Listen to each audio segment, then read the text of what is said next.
Chapter 51. South Mountain is the last concentration of apparitions, as you might say, shape morphers and soul snatchers, besides plain ghosts.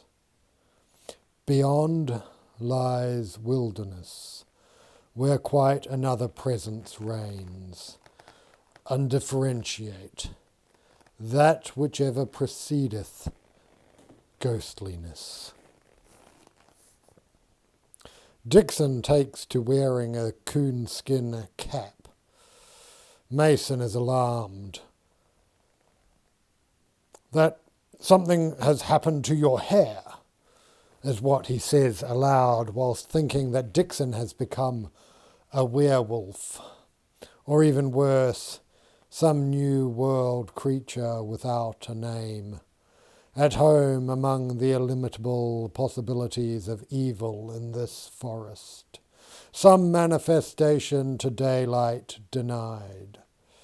Meanwhile, Dixon, sensing in his partner but a lower order of snakes and bears jumpiness, in fun begins appearing at the tent opening with the tail of the hat pulled round in front of his face, screaming in a pitman's cant intelligible but to himself.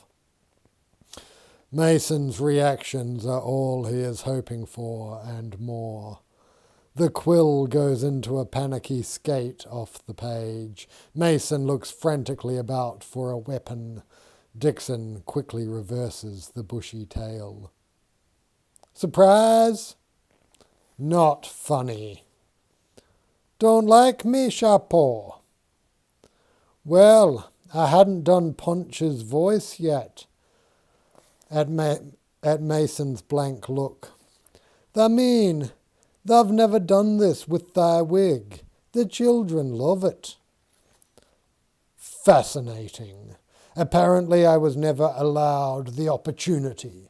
My older son, William, having learned quite soon to remove mine from my head and convert it into a toy cudgel with which, charmingly, of course, he would pretend to smash his baby brother's head in. The powder always made him sneeze, although this did not affect the sincerity of his assault. But the word always has slipped in, fatal to any attempt at wit or even lightness of tone, and maybe Mason's way of asking for sympathy, fully as supplicatory as a tremor in the voice, a fugitive tear. He has plundered on into a remark about hats cocked and not. Sir, Dixon giving beef. Surely, sir, I meant no disrespect to the Quakers, among whom I number. 'Tis the dismissive use of metonymy, sir. We are particularly earnest upon the topic of hats, having invested in them more than insurance against the rain.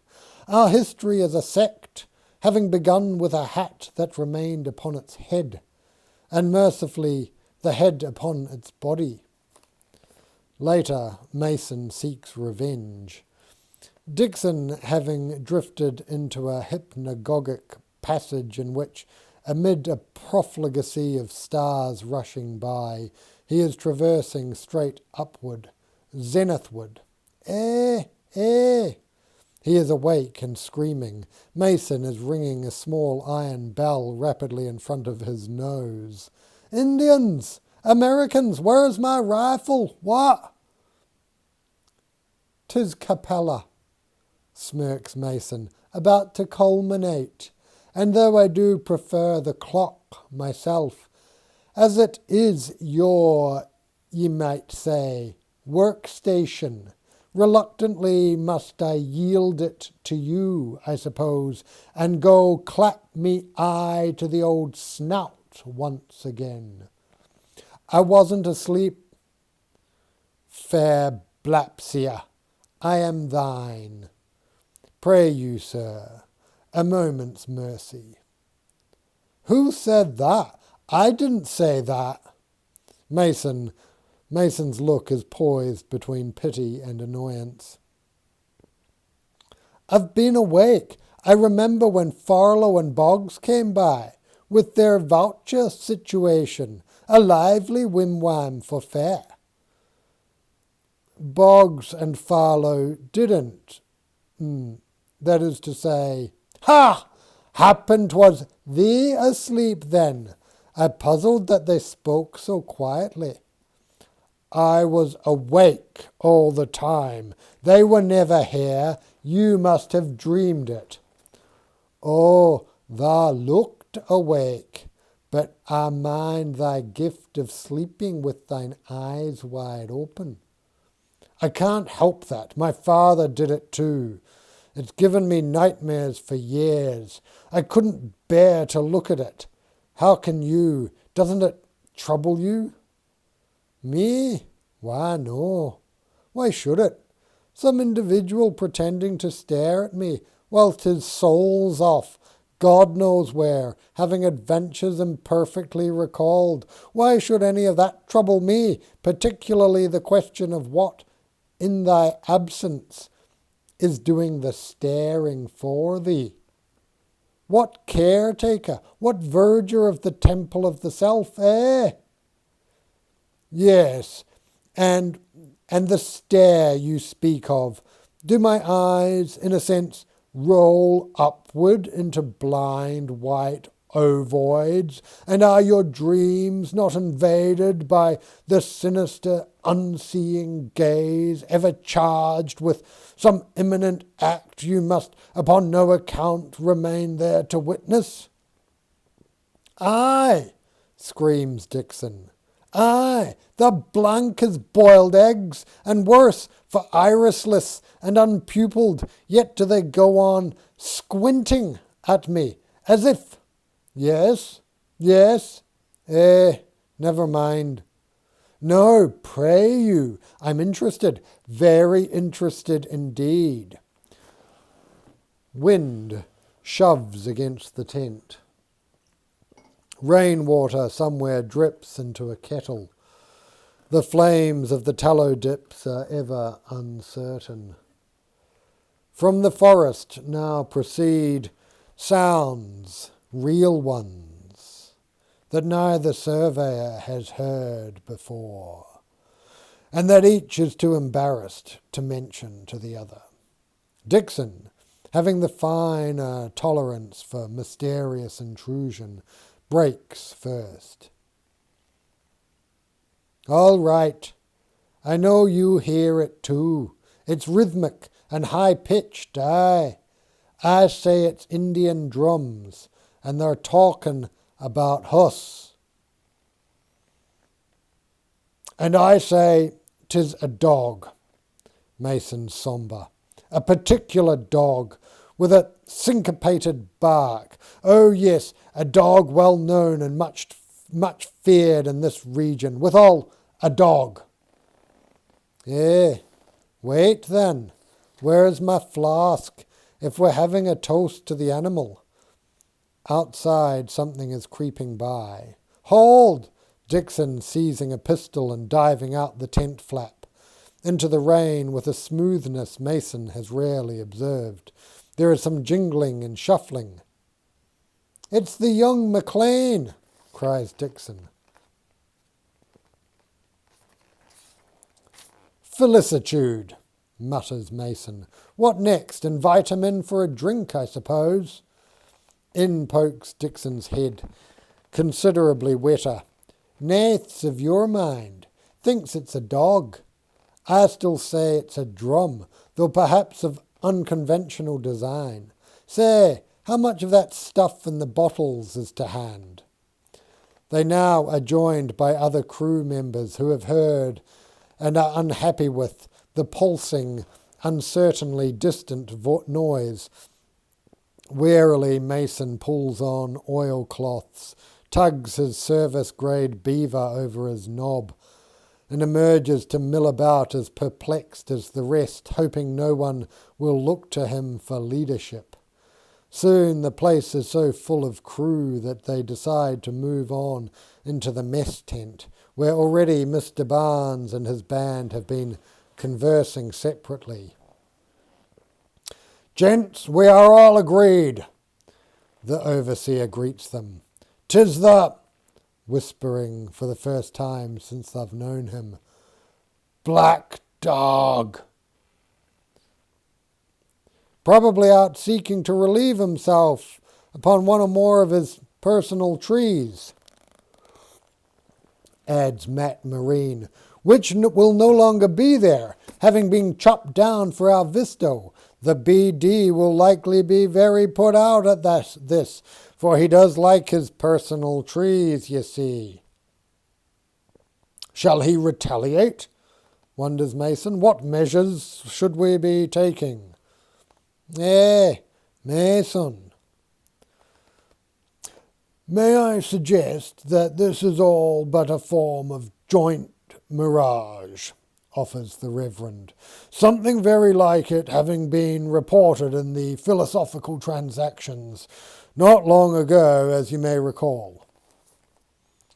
Dixon's "why aye" and Mason's "I do not" are spoken simultaneously. The surveyors glare at each other. "Someone wrote into the RS about this black dog?" inquires Mason. "Careful," warns Mr. Barnes. "You're not supposed to use any of its names, really."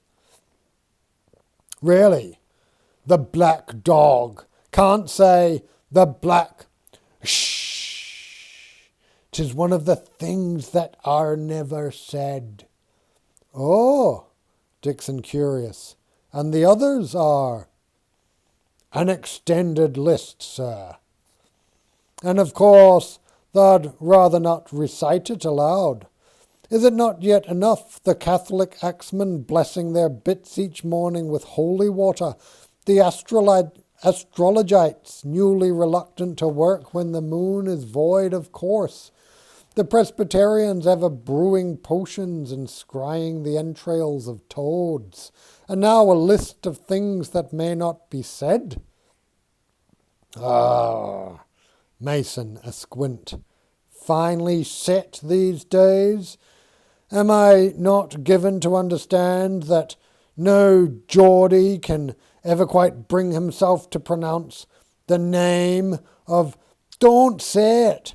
"Of a certain farm animal, noted for its wallowing and oinking?" "Be a gent, Mason. I concede the point." "And you promise not to say the black that is..." "Folk out here advise," says Dixon, "that all else failing, the names most likely to matter spoken aloud are those of the Holy Trinity, accompanied by a cross drawn in the air at the same time." "Same time as what? As the dog is leaping for my throat?" Disputes with phantom dogs are not in my line, Mason. Dogs love me. I'm a dog person." "Are you really?" "All my life." "So, if I threw a stick and cried, 'Fetch,' you would actually run and..." Mason places a finger crosswise between his teeth and nods inquiringly. No, not that kind of dog person, though happen I did see something like once at Darlington Fair." "Hark ye," calls Moses Barnes. "Gentlemen, has the wind only shifted, or has this damned howling come nearer?" All attend the night outside the canvas walls. "Ain't it more likely to be no dog, but Indians pretending to be a dog?" Mr. Farlow inquires calmly, thereby throwing the company into a panic. Countrymen set their fur hats mistakenly upon the heads of others, or grab the wrong rifle whilst it is yet on its owner's hands. Powder is spilled, strewn, left by the fire. Everyone is shouting at once. Leadership, Mason mumbling to himself, turning to Dixon. One of us. Me, as usual. Pulling his hat down over his ears, he prepares to exit. Mr. Dixon is going out to have a look, Mason announces quite chirpy. If it is a dog, he'll know what to do. What if it's Indians? I'll bite them. Dixon lifts the flap, clears his sensorium, and steps outside. There is a long silence. Mason has drifted into a curious daydream about Philadelphia, where he has just been elected dog catcher on the basis of his adventures upon South Mountain when Dixon comes back. Wasn't the creature ye spoke of? It was the glowing Indian. What? The glowing Indian of South Mountain? Hasn't been seen for years. Perhaps it was something else. Dixon accepts a pewter mug of maize whisky. What would they call a very large Native American with a net output of light comparable to that of a forge? Dunno. Glowing Indian? Just so. Hatchet and musket barrel and knife blades all aglow, steam billowing up when he stepped into the creek. Mason has no command of his tongue. He keeps trying to say, "Too far, Dixon. You never know where the crease of credulity's been set." He is disappointed at not having seen it, whatever it is, believing it a spiritual demonstration that Dixon almost certainly has failed to appreciate. Dixon, for his part, the further west they chain, finds himself with a need for some new jostling daily to his sensorium, and tonight's glowing Indian in this numbing torrent of American stimuli seems just the ticket, though he wouldn't have minded some whim-wham with the black dog. Wading down towards Antietam, last I saw, seemed a pleasant enough lad. Not too much to say, too tall, of course. Over South Mountain, among the springs that fall to Antietam Lake Creek, on September 21st they pause at 96 miles, 3 chains, near the house of Mr. Staffel Shockley, who tells them of a remarkable cavern beneath the earth, about 6 miles south of the line.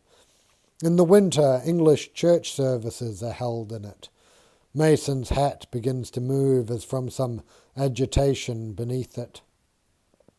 Accordingly, the next day, Sunday, they pay a visit in company with Mr. Shockey and his children, whilst Mrs. Shockey remains at home with 1,000 chores that Sunday does not release her from.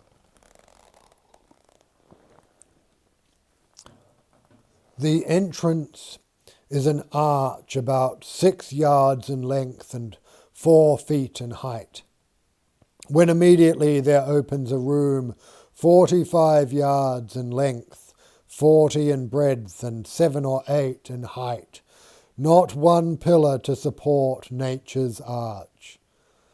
On the side walls are drawn by the pencil of time, with the tears of the rocks, the imitation of organ, pillar, columns and monuments of a temple, which, with the glimmering faint light, makes the whole an awful solemn appearance, striking its visitants with a strong and melancholy reflection, that such is the abodes of the dead, thy inevitable doom, O stranger, soon to be numbered as one of them.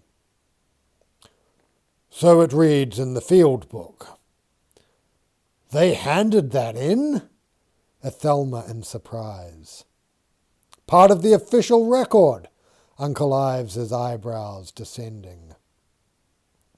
However, where Mason saw a Gothic interior, Dixon saw upon every surface ancient inscriptions, glyphs unreadable, Ockham, possibly. Mr. Shockey has little to add.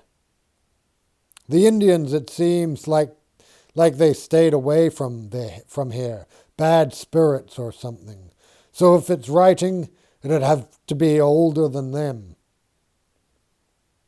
Could have been Welsh Indians, offers one of his sons. Moved on west long before our time, said to be crossed beyond the Illinois. You'll be seeing Captain Shelby soon, he knows more. Mason is looking about, precisely like someone planning to furnish a room.